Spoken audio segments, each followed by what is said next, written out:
Chers amis, membres de la communauté d'études quotidiennes de la Bible, bonjour. J'espère que vous débutez cette semaine très bien par la grâce de Dieu. Alors, à l'heure du partage de la méditation quotidienne pour adultes, nous continuons notre aventure en découvrant les différents portraits de Dieu tirés du livre de méditation Dieu est ainsi, portrait de la grâce et de l'amour divin, écrit par Roberto Herrera. J'espère que jusque-là, ces différents portraits ont été pour vous l'occasion de faire mieux connaissance avec votre Dieu dans une relation plus étroite et plus intime avec lui.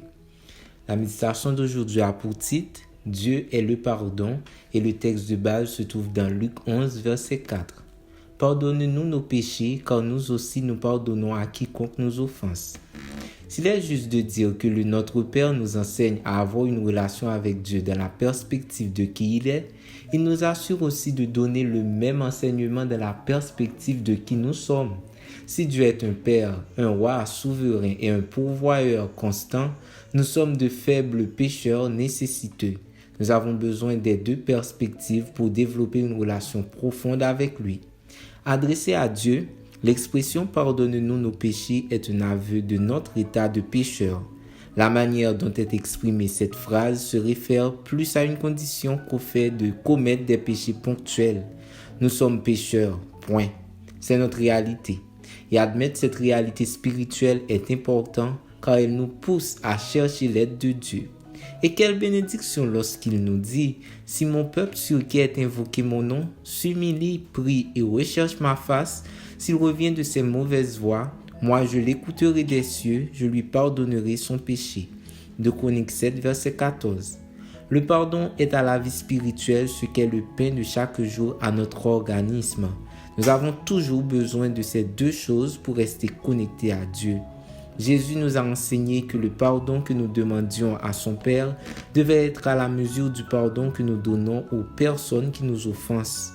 Nous le voyons non seulement ici, mais aussi dans Matthieu 18, où le Maître dit que si nous pardonnons aux autres de tout notre cœur, notre Père fera de même avec nous. Versets 21 et 35.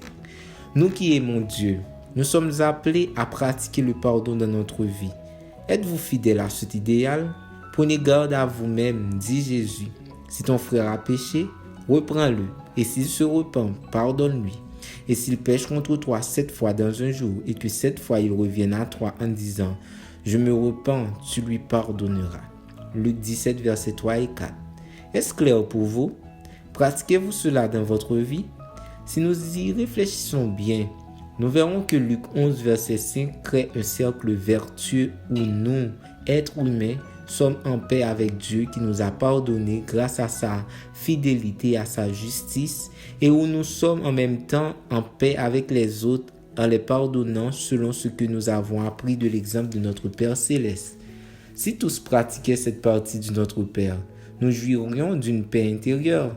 Les familles seraient plus heureuses et la cohabitation entre les nations et les individus sera un témoignage de la sagesse divine de nous avoir donné sa parole. Merci d'avoir suivi cette méditation. Nous vous souhaitons de passer une très bonne journée.